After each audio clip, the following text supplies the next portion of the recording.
Delphias Audiolibros presenta, Halo, Tormenta Silenciosa. Una novela del universo Halo, escrita por Troy Denning y lanzada el 4 de septiembre del 2018. Capítulo 17. 1534 horas, 20 de marzo de 2526, calendario militar. Crucero furtivo. Punto de fuga de la clase Point Blank del UNESC. Punto de libración 3, Vico Seova, Sistema Colacoa. La flota del Covenant apareció en el monitor del mamparo en un instante, un centenar de puntos de luz azul que salían del desliespacio en un abrir y cerrar de ojos. Se dirigían hacia la media luna rosada de Vico en un enjambre de lentos giros, cada partícula azul brotaba docenas más a medida que las naves alienígenas lanzaban sus complementos de cazas estelares. Pero en lugar de lanzarse a proteger su flota y acosar las defensas humanas, las motas se mantuvieron cerca, girando alrededor de sus naves nodrizas en patrones de escolta tan apretados que se fundían en manchitas brillantes del tamaño de un botón. Apenas era la doctrina de asalto planetario que John había aprendido en su curso de tácticas de flota en Reach. Por otra parte, la suposición tácita había sido que los Spartans se estaban entrenando para batallas en las que una fuerza humana se enfrentaba a otra, y que el objetivo del atacante sería algo más lógico que la destrucción total de un planeta entero. Ciertamente, no se había pensado en situaciones en las que una flota enemiga cuyas embarcaciones tenían escudos de energía pudieran bombardear un mundo poblado con haces de plasma del tamaño de rascacielos. Esa es una formación extraña, dijo Fred. Estaba parado junto a John en uno de los hangares de mantenimiento más pequeños de la punto de fuga. Sus armaduras Mjolnir estaban en el módulo de mantenimiento y reparación, por lo que en la actualidad llevaban utilitarios negros sin insignias ni placas de identificación.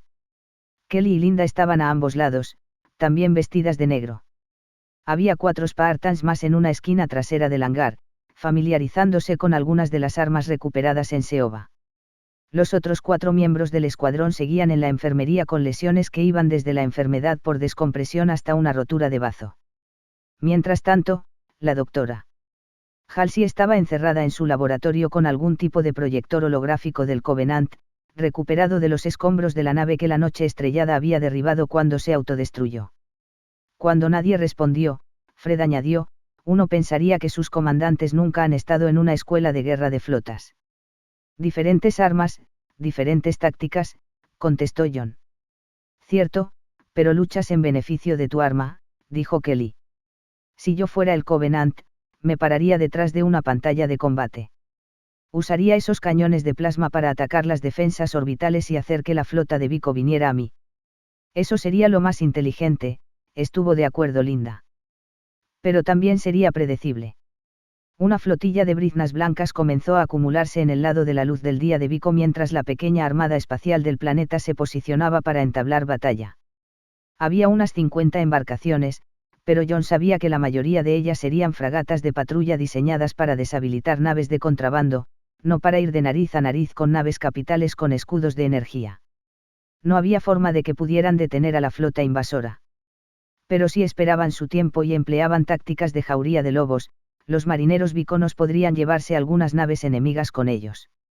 La doctrina del UNESC dictaba el lanzamiento de un ataque de cazas para desbaratar tal formación antes de que pudiera abarrotar una nave capital. Sin embargo, los cazas alienígenas permanecieron con sus naves nodrizas, manteniendo un escudo defensivo apretado pero quebradizo que podía resquebrajarse bajo el ataque de incluso un par de fragatas, y la flota del Covenant parecía estar acelerando hacia los defensores de Vico. La táctica alienígena no tenía sentido. ¿Cuál es su prisa?, preguntó Fred, llegando claramente a la misma conclusión. El Covenant penetrará esa pantalla como un misil a través de una cortina de ducha, pero van a perder más de unas cuantas naves haciéndolo. Entonces deben creer que perderán aún más si se toman su tiempo, dijo Linda. Perdieron más de la mitad de su flotilla de intrusión en Seova. Quizás nuestros merodeadores se han ganado su respeto. Kelly agitó la cabeza. Esas eran solo corbetas de exploración. Nieto las estaba derribando con unas pocas salvas de misiles afortunadas. Ella señaló al monitor. Pero esa flota está llena de cruceros y cargueros de asalto. Sus escudos podrían absorber media docena de salvas sin parpadear. Correcto, dijo John. Si están preocupados, no se trata de merodeadores. ¿Podría ser sobre nosotros?, preguntó Kelly. Oh, en realidad, sobre los dagas negras. La corrección se debió a la situación aún incierta de los Spartans. Como comandante de vuelo de alto rango en la Fuerza de Tarea Yahama, Héctor Nieto estaba ahora a cargo de la operación, Tormenta Silenciosa, y quería que los Spartans volvieran al estado activo. Pero Crowder continuó resistiendo, y ni siquiera la doctora Halsey había sido capaz de convencerlo de que cambiara de opinión. John y el resto de los Spartans estaban frustrados y enojados por haber sido marginados, pero ¿qué podían hacer? Las órdenes eran órdenes, y después de la hazaña que John había hecho durante la inserción en Seoba, estaba claro que no iba a hacer cambiar de opinión a Crowder desobedeciéndolas ahora. El resultado era que los dagas negras intentarían abordar la flota alienígena por su cuenta, y los Spartans estarían observando desde la punto de fuga. Después de un momento, John asintió a Kelly. Creo que tal vez tengas razón. Estar preocupados por un intento de abordaje explicaría por qué mantienen a sus cazas en escolta. Eso explicaría muchas cosas, dijo Linda. Podría haber sido una de las razones por las que el Covenant se esforzó tanto por capturar ese merodeador ayer. Si saben lo del embarque en Neterop, querrán saber cómo nos acercamos lo suficiente sin ser detectados. Tiene sentido, dijo Fred. Excepto por la parte de saber que había merodeadores en Seoba. Los Inis nunca recibieron un mensaje, y está claro que no esperaban que apareciéramos. No importa, dijo John. Tal vez los alienígenas solo vieron a un merodeador visualmente y querían saber por qué no podían verlo en sus sensores, o tal vez tenían una nave de reconocimiento vigilando el punto de encuentro antes de que nosotros llegáramos. Lo que importa es que sabían lo que veían, y estaban dispuestos a correr grandes riesgos para capturar uno. Maldita sea. La mirada de Kelly volvió a las manchas de luz en el monitor. Se están protegiendo contra las acciones de abordaje, y están tratando de capturar merodeadores. ¿Conocen el plan? O eso, o. Fred dudó, luego suspiró y dijo, bien, ellos conocen el plan. ¿Cómo? Tal vez lo descubrieron después de Neterop, sugirió Linda. Si el capitán se las arregló para informar de que estaba siendo abordado, podrían haber adivinado que lo intentaríamos a mayor escala. Posible, dijo John. Pero eso es un gran salto, especialmente por su cuenta. ¿Crees que alguien les ayudó a averiguarlo? Preguntó Kelly. Esa es una explicación más simple, dijo John. Pero lo más simple es que alguien les dijo. El general Garvin tenía que tener una inteligencia bastante decente para atraer al Covenant a una cita. Y debe haber sido capaz de prometerles aún más, si pensaba que podía llegar a un acuerdo con ellos. Solo hay un problema con esa teoría, dijo Fred. Garvin es un INI. ¿Cómo conseguiría esa clase de inteligencia de alto nivel? No lo sé, dijo John. En el monitor, los dos bandos ya estaban intercambiando fuego, los alienígenas lanzando salvas de pernos de plasma y los humanos contrarrestando con bombardeos de misiles. Y, aún así, las naves capitales del Covenant mantenían a sus cazas cerca, envolviéndose en una red de piquetes tan estrechamente entretejida que una luciérnaga no podía pasar. Pero voy a averiguarlo. Continuaron observando el monitor mientras las dos flotas se desgarraban entre sí y las primeras naves de evacuación comenzaron a salir de las nubes rosadas de Vico y se dirigían a las estaciones de transferencia orbital. El Covenant no hizo ningún intento de interferir, tal vez porque el número de refugiados que podrían escapar era un porcentaje muy pequeño de la población del planeta. Incluso las naves de pasajeros más grandes no transportaban más de 30.000 personas, y la población total de Vico ascendía a decenas de millones. John escuchó un par de botas golpeando la cubierta hacia ellos, y luego se giró para ver a Iver y Johnson acercándose en utilitarios ligeros de servicio de color azul. Aparte de una ceja aún más baja por el dolor posterior a la conmoción cerebral, parecía lo suficientemente sano y alerta, y su forma de andar era constante. Sargento Johnson, dijo John, no se supone que deberías estar descansando. Depende de a quién le preguntes, dijo Johnson. Y me estaba aburriendo. Únete al club, dijo Fred. ¿Cómo te sientes? Como si tuviera la peor resaca de la historia y no recordara cómo me la hice. Johnson se deslizó entre Fred y John, luego miró a su alrededor y frunció el ceño a los cuatro. Iban a pasar el día holgazaneando en este hangar quejándose. Solo mirando la batalla desde una distancia segura, dijo John. Y está empezando a parecer que eso es todo lo que vamos a hacer en esta misión. Johnson se acercó. ¿Y si no lo fuera? John y Fred intercambiaron ceños fruncidos, luego John preguntó, ¿estás hablando fuera de la cadena de mando? No exactamente, dijo Johnson. Está autorizado, solo que en silencio. No me gusta, dijo Kelly. Crowder nos dejó ir tras la noche estrellada sin autorización, hizo más que dejarlo pasar. Johnson se inclinó detrás de John para dirigirse a Kelly. Sabe que salvaron nuestros traseros con su iniciativa. Lo que sea, dijo Kelly. Si se entera de que vamos a hacer algo a sus espaldas por nieto, no es nieto, dijo Johnson. Crowder quiere que se ofrezcan como voluntarios. ¿Para qué? Preguntó John. ¿Importa eso? John miró al monitor del mamparo. Las dos flotas estaban lo suficientemente cerca ahora que habían entrado en maniobras evasivas, llenando la oscuridad con pequeñas comas de luz mientras se desviaban y se balanceaban y trataban de convertirse en objetivos impredecibles. Las embarcaciones del Covenant aún parecían manchas azules, aunque habían empezado a hacerse más grandes y difusas mientras sus caparazones de cazas escoltas luchaban por mantenerse en formación alrededor de sus naves nodrizas. Claramente, incluso en medio de una acción de la flota, los comandantes alienígenas seguían preocupados por ser abordados. John se volvió hacia el sargento. Sí, dijo. Podría ser. Johnson parecía confundido. Pensé que los Spartans siempre se ofrecían. Un rumor desagradable, dijo Fred. ¿Quién sabe cómo empiezan esas cosas? Johnson lo ignoró y miró el monitor. Bien, que me estoy perdiendo. Antes de contestar, John levantó la palma de la mano, una señal que los Spartans usaban para pedir permiso el uno al otro. Aparte de la doctora Halsey, Avery Johnson era probablemente la única persona a bordo en la que los Spartans podían confiar. Pero la siguiente decisión de John afectaría a todo el equipo, y la única debilidad de entrenamiento que esta misión había puesto de manifiesto en él era su falta de inteligencia política. John sabía que alguien estaba jugando con los Spartans, pero no sabía quién ni por qué. Cuando recibió los asentimientos de los otros 3 miembros del equipo azul, John llamó la atención de Johnson y volvió a mirar al monitor. Mira la flota del Covenant, dijo. ¿Ves lo borrosas que están sus naves? Claro, dijo Johnson. Sus cazas están demasiado cerca para que intentemos abordarlos. Por eso Crowder me envió aquí. ¿Qué es lo que quiere? Preguntó Kelly. Enviarnos a Etalan, dijo Johnson. Para atacar su convoy logístico. Por un momento, todos se quedaron en silencio. Finalmente, Fred dijo, sargento, tal vez debería escuchar a su médico. Johnson frunció el ceño. ¿Qué pasa con ustedes?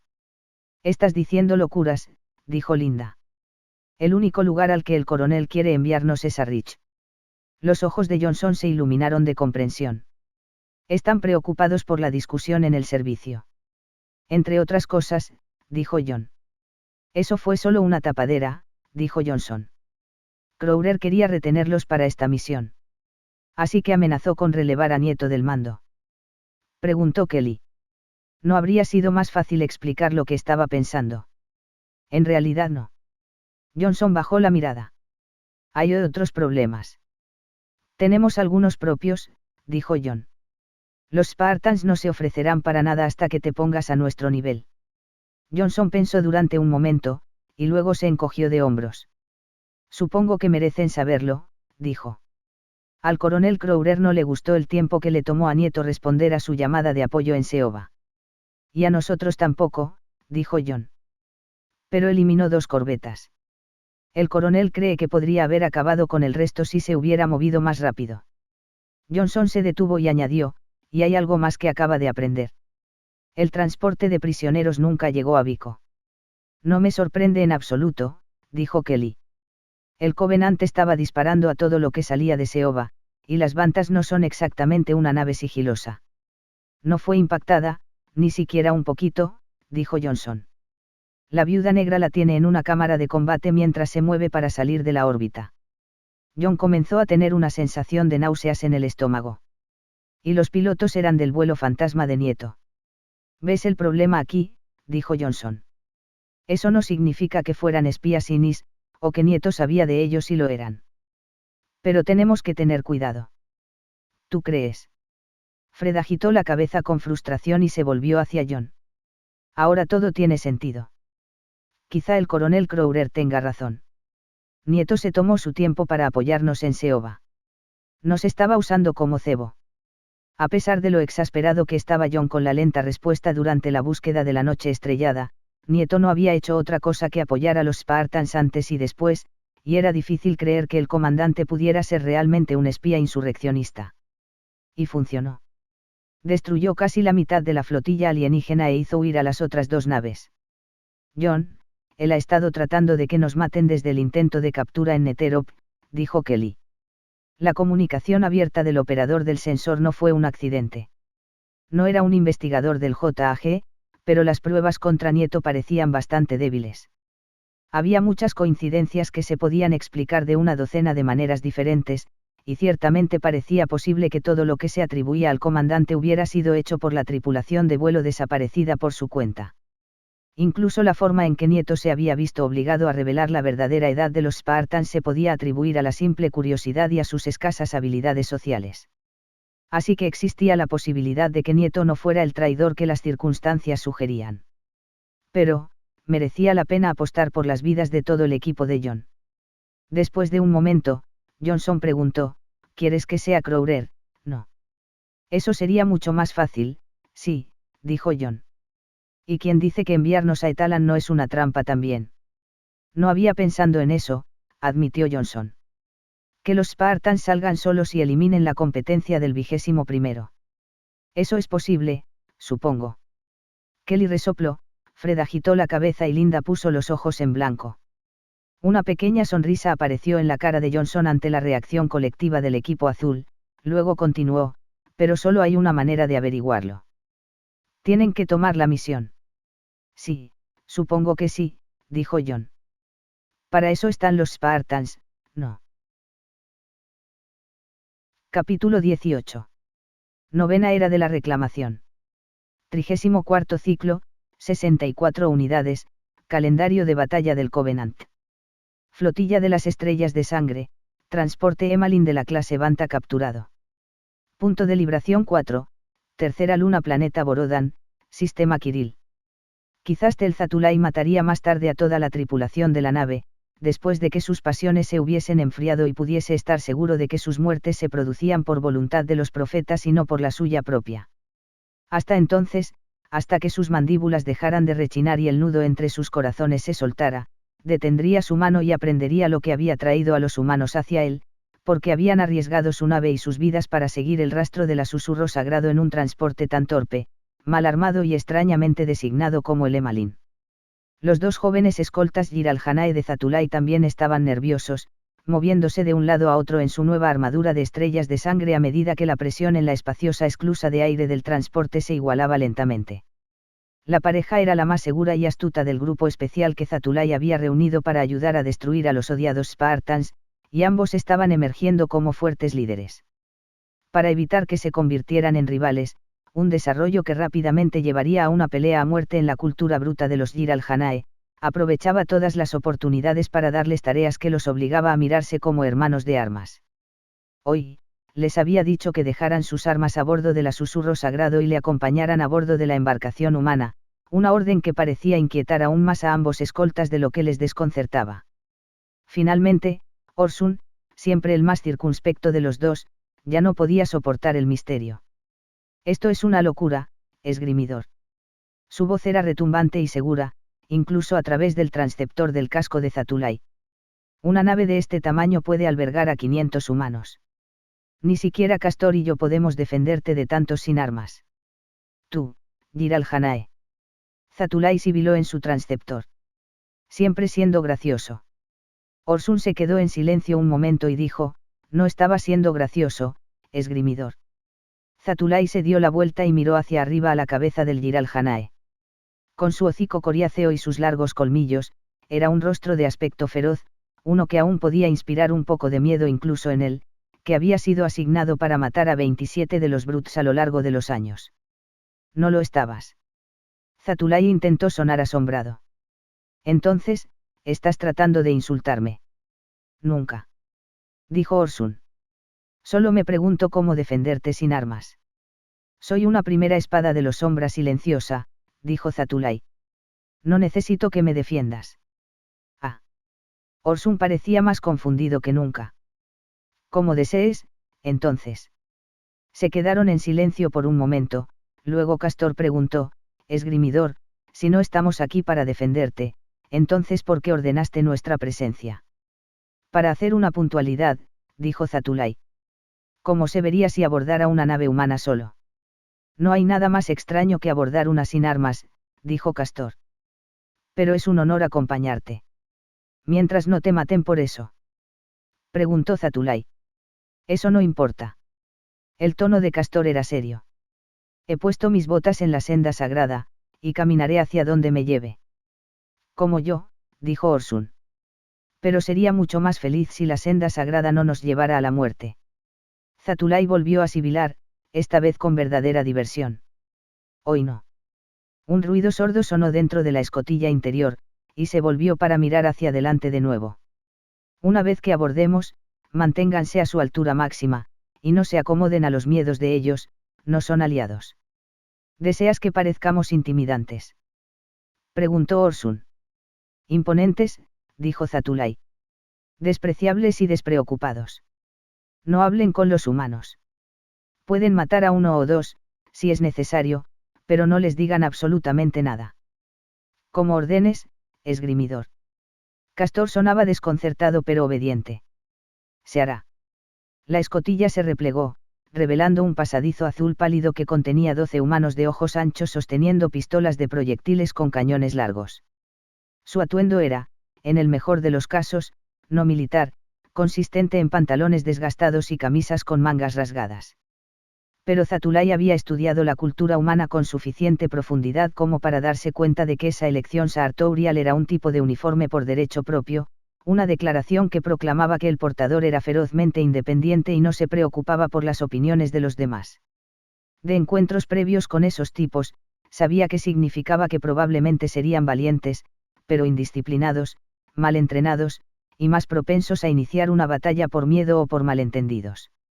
Su aparente líder, un hombre de cuerpo cuadrado con pelo en los hombros y en toda la cara, hablaba en el idioma humano conocido como inglés. Bienvenido a bordo. Usó el cañón de su rifle para hacer señas a Zatulai y a sus compañeros para que salieran de la esclusa. El general Garvin lo espera en el compartimiento de información de adelante. Zatulai permaneció en la esclusa, su casco se inclinó hacia adelante para dejar claro que estaba mirando el arma del hombre. El líder siguió la mirada de Zatulai y tragó con fuerza, luego giró algo sobre el cuerpo del arma, la bajó, y se volvió hacia sus compañeros. Bajen las armas. Solo la mitad del equipo del hombre obedeció al instante, confirmando una falta de disciplina que haría esta visita más peligrosa de lo que Zatulai había esperado. Originalmente había debatido insistiendo en que los humanos acudieran a él a bordo del susurro sagrado, y luego decidió no hacerlo.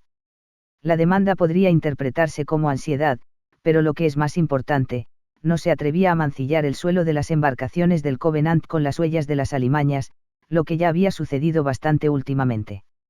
Cuando Zatulai continuó esperando dentro de la esclusa, el líder miró fijamente a los que se contenían y gruñó, ahora, gente. El resto del equipo del hombre bajó sus armas y retrocedió. El líder usó su mano libre para señalar hacia la parte delantera de la embarcación, y Zatulai condujo a Castor y a Orsun fuera de la esclusa de aire. El pasadizo era grande para los estándares humanos, pero pequeño para los de los Jiralhanae. Los guerreros tuvieron que caminar en fila única detrás de Zatulai, cada uno llenando el espacio tan completamente que sus hombros blindados raspaban ambos mamparos y su cabeza seguía golpeando contra el techo. En los dos primeros cruces, un puñado de humanos de mandíbula floja observaban cómo pasaba el trío, murmurando entre ellos y retrocediendo ante los enormes Jiralhanae. Zatulai no prestó atención a estos espectadores hasta el tercer cruce, cuando uno de ellos levantó un dispositivo que reconoció como una tableta de datos y comenzó a grabar su aproximación. No podía tolerar tal afrenta, por supuesto. No era una rareza inofensiva desfilando por el pasillo para entretener a estos humildes traidores. En lugar de arrebatarle el objeto de la mano al hombre, lo que sus congéneres humanos podrían considerar simplemente grosero, Zatulai esperó a pasar junto a la tableta de datos, y luego señaló hacia ella. Apenas había bajado la mano antes de que el puño de Orsun rompiera la tableta de datos y enviara a su poseedor, flácido y ensangrentado, volando hacia los dos humanos que estaban de pie detrás de él. Un grito de sorpresa surgió de los compañeros del hombre. El que dirigía a Zatulai se detuvo abruptamente y se giró, su arma se levantó automáticamente. Zatulai agarró el cañón y lo bajó, luego movió la cabeza de un lado a otro, imitando con éxito un gesto humano de advertencia. Claramente asustado, el hombre volvió a bajar su arma y habló en un dispositivo en su muñeca. Después de eso, no hubo más reuniones en los cruces, y la procesión pronto entró en un gran compartimiento que contenía varias filas de sillas acolchonadas, todas frente a una pantalla en blanco en el extremo opuesto de la sala. 11 humanos estaban reunidos en un gran vestíbulo en la parte trasera del compartimiento, donde se había volcado una gran mesa y se había derramado una urna de líquido marrón en el suelo. Los humanos se observaban entre sí mucho más cuidadosamente de lo que lo hacían Zatulai y sus escoltas Giral Hanae. Varios portaban armas de proyectiles más pequeñas, no apuntándolas exactamente contra un hombre corpulento con una gran cantidad de pelos rojizos en la cara, que estaba solo en el pasillo entre las sillas acolchonadas. La frente del hombre estaba goteando sudor, un rasgo fisiológico curioso, pensó Zatulai, y sus ojos estaban abultados, y en sus brazos sostenía un dispositivo oblongo del tamaño de la cabeza de un Giral Hanae. En un extremo del dispositivo, un panel verde brillaba. Ese era el problema con los traidores. Les faltaba disciplina.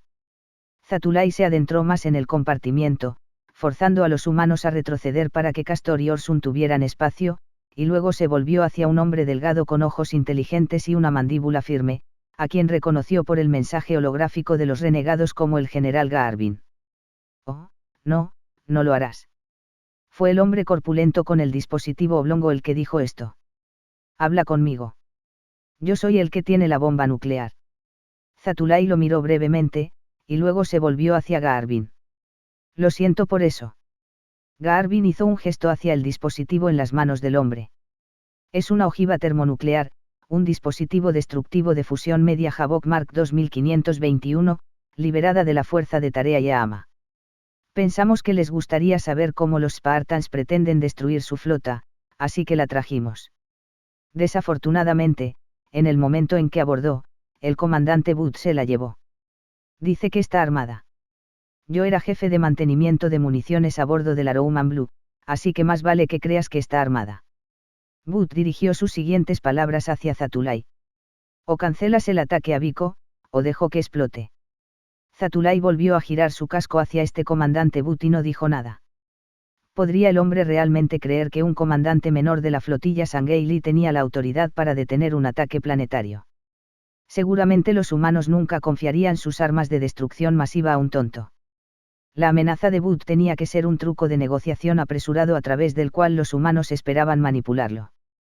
Cuando Zatulai no respondió, Booth se impacientó. Teníamos un trato. Iban a perdonar Vico. Cállate, Erland, dijo una mujer pequeña con piel olivácea. Ella sostenía un arma de mano con un cañón tan largo como su antebrazo, el cañón apuntando al pie de Booth. Sus nudillos estaban blancos por apretar el agarre, y su dedo estaba en el gatillo. Nunca hubo un trato, solo nuestra oferta. Booth frunció el ceño en su dirección. Bueno, ahora hay un trato, Petora. Miró hacia atrás, hacia Zatulai. Cancela el ataque, o todos moriremos juntos. Zatulai se dio cuenta de que Booth era en realidad un tonto trastornado. Eso estaba claro por la forma en que la mujer le miraba con recelo, y por su aparente creencia de que un guerrero Sangeili podía ser intimidado por la mera amenaza de muerte. En la experiencia de Zatulai, la mayoría de los seres creían en los demás lo que sabían que era cierto de sí mismos, entonces un hombre que le temía a la muerte estaría dispuesto a renunciar a su propia vida. Quizás, si valoraba su mundo más que su propia seguridad y estaba tan loco como para creer que podía salvarlo con una bomba. Pero, lo haría al instante. Zatulai pensó que no. Crearía un retraso, se daría un escape en caso de que algo inesperado ocurriera, o en caso de que cambiara de opinión. Zatulai se dirigió hacia Booth. Quédate atrás, dijo Booth. No voy a renunciar a esto hasta que el ataque se detenga. Zatulai extendió una mano, con la palma hacia arriba, y continuó hacia adelante. La mirada de Booth bajó hacia la mano extendida. ¿De qué se trata esto? Zatulai arremetió con su otro brazo, arrancando la Havok de las manos de Butt y metiéndola en su propia palma invertida. Cuando apareció una cuenta atrás en el panel verde y su existencia no terminó en un solo instante de brillo abrasador, supo que tenía razón sobre el carácter de Butt. Levantó la ojiva y luego la usó para hacer un cráter en el cráneo del hombre, dejando que el cuerpo se desplomara hasta la cubierta. Zatulai se volvió hacia la puerta, y encontró a la mujer de piel olivácea, Petora, de pie frente a él.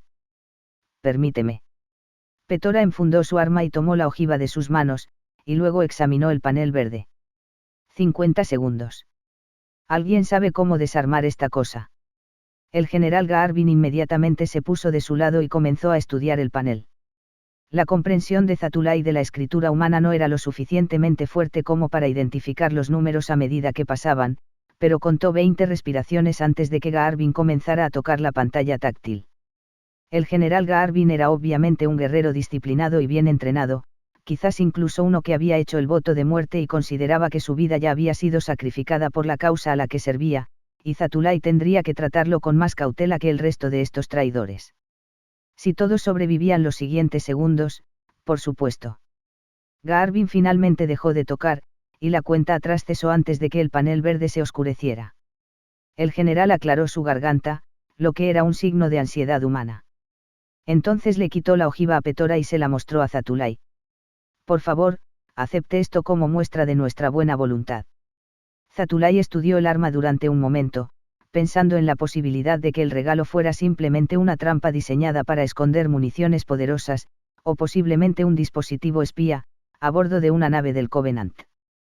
Pero aparte del propio Garvin, el personal a bordo de la nave humana no parecía lo suficientemente disciplinado como para ejecutar tal engaño, e incluso si se equivocaba, parecía una estratagema excesivamente elaborada para destruir una sola nave del Covenant.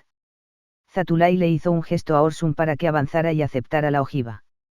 Para estar seguro, sugeriría que se estudiara el dispositivo de forma aislada en una nave más pequeña. Pero el valor potencial de la inteligencia era demasiado grande para olvidarlo.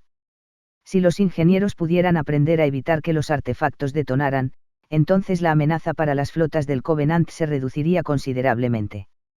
Una vez que Orsun tomó la ojiva, Garvin dijo, lo que pasó en Seoba no fue obra nuestra.